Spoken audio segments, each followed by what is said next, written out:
let's talk about distillation. So in this video we are going to talk about two types of distillation. एक होता है हमारा simple distillation and the other one is your fractional distillation. ठीक है. So अब देखो simple distillation कहाँ पे अप्लाई करना है आपने, जहाँ पे आपका boiling points of the liquid they differ by at least 25 degree Celsius. अगर 25 डिग्री सेल्सियस तक का गैप है दोनों के बॉइलिंग पॉइंट में, दो मिसिबल लिक्विड्स, मिसिबल माने जो एक दूसरे में मिक्स हो जाते हैं कम्प्लीटली, दिखता नहीं है कुछ अलग अलग. ठीक है.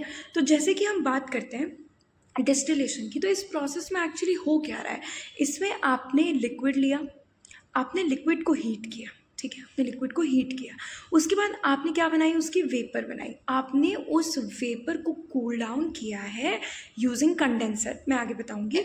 और फिर हमें क्या मिला है, लिक्विड मिला है जो कि डिस्टिलेट है हमारा, जो कि प्योर हमारा अलग हो चुका है, वो सैम्पल हमारा डिस्टिलेट है. ठीक है. फॉर एग्जाम्पल हम कंसिडर करते हैं एक एग्जाम्पल जहाँ पे हम एसीटोन और वाटर को मिक्स कर रहे हैं. ठीक है. अब आपने बोला मैम मैंने तो एसीटोन और वाटर को मिक्स कर दिया, अब बताओ कैसे सेपरेट करूँ. तो मैंने बोला कोई बात नहीं, डिस्टिलेशन फ्लास्क ले आओ. अब आप डिस्टिलेशन फ्लास्क लेके आ गए. डिस्टिलेशन फ्लास्क क्या है, एक राउंड बॉटम फ्लास्क है, ये जो ये दिख रहा है ना आपको, ये डिस्टिलेशन फ्लास्क है. ठीक है. आपने कहा कि मैम मैं तो इसमें लेके आ गया, बताओ मुझे आप इसे कैसे करना है. तो मैंने बोला कोई बात नहीं, हम डिस्टिलेशन कर लेते हैं. और मैंने यहाँ पे क्या लगाया है, एक कंडेंसर. ये क्या लगाया मैंने यहाँ पे, कंडेंसर. ठीक है, ये लिखा भी हुआ है यहाँ पे, वाटर कंडेंसर लगाया है. अब क्या हो रहा है ना बेटा, इसमें देखो मैं हीट कर रही हूँ. ठीक है.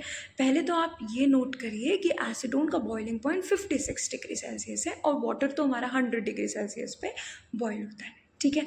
तो बॉइलिंग पॉइंट पे उसकी हमें चेक करना है कि डिफरेंस देखो कितना है, 25 से ज़्यादा है. ठीक हो गया. तो हमने कहा कि चलो हम कौन सा वाला डिस्टिलेशन करेंगे, हम सिंपल डिस्टिलेशन करेंगे. अब आपका सेटअप देखिए, आप एक बार सेटअप पे ध्यान देखिए. यहाँ पे जो डिस्टिलेशन का सेटअप यहाँ पे आपको दिखाई दे रहा है, यहाँ पर से वाटर जो है वो अंदर जाता है. हम एक टैप से कनेक्ट करते हैं ये पाइप और ये वाटर यहाँ से हम अंदर भेजते हैं.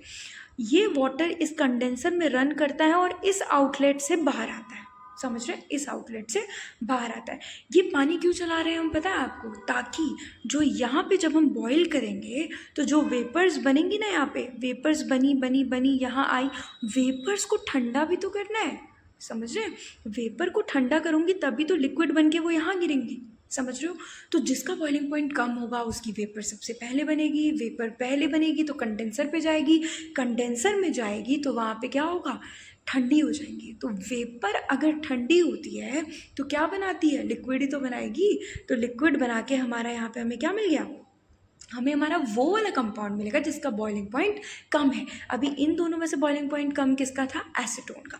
तो हमें यहाँ पे क्या मिल जाएगा, एसीटोन मिल जाएगा. तो इस तरीके से हम एसीटोन और वाटर में से एसीटोन को इधर कलेक्ट कर लेंगे और वाटर हमारा यहाँ रह जाएगा. तो ये हो गया आपका सिंपल डिस्टिलेशन.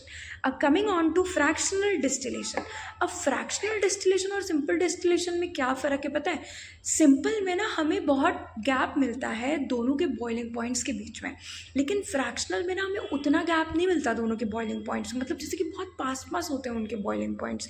तो हम फ्रैक्शनल डिस्टिलेशन कर लेते हैं. और इसमें आपको बस एक ही चीज़ याद रखनी है, इसमें एक ही जगह पे डिफरेंस है और वो है ये, हम यहाँ पे क्या यूज़ करते हैं, एक फ्रैक्शनेटिंग कॉलम यूज़ करते हैं. क्या यूज़ करते हैं, फ्रैक्शनेटिंग कॉलम. अभी मैं इसका यूज़ बताऊँगी आपको. पहले आप देख लीजिए फ्रैक्शनेटिंग कॉलम आपको कितने टाइप्स के मैंने यहाँ पे दिखा रखे हैं, अलग अलग टाइप्स के होते हैं. ये ग्लास बीड्स वाला है, ये डिफरेंट आपके यहाँ पे फ्रैक्शनेटिंग कॉलम होंगे. बाकी सारा सेटअप बिल्कुल एग्जैक्टली सेम है एज योर सिंपल डिस्टिलेशन वाला थिंग. सिर्फ और सिर्फ फ़र्क कहाँ पे है आपका, कि आप यहाँ पे क्या यूज़ कर रहे हैं, फ्रैक्शनेटिंग कॉलम यूज़ कर रहे हैं. अब हो क्या रहा है ना, देखो जो आपका यहाँ पे मिक्सचर होगा इसमें एक का बॉइलिंग पॉइंट कम होगा, एक का बॉइलिंग पॉइंट ज़्यादा होगा. तो जब बॉइलिंग पॉइंट कम होगा ना, तो फ्रैक्शनेटिंग कॉलम का काम क्या होता है, अपवर्ड मूवमेंट को रेस्ट्रिक्ट करना. किसकी अपवर्ड मूवमेंट को रेस्ट्रिक्ट करना, जिसका ज़्यादा बॉइलिंग पॉइंट है उसको वो वापस भेज देता है इस डिस्टिलेशन फ्लास्क में. समझ रहे हैं.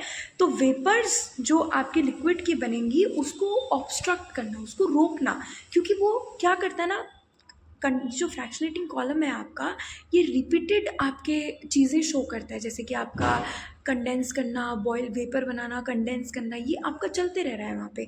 तो हो क्या रहा है, the energy which is released by high boiling point liquid is taken by low boiling point liquid.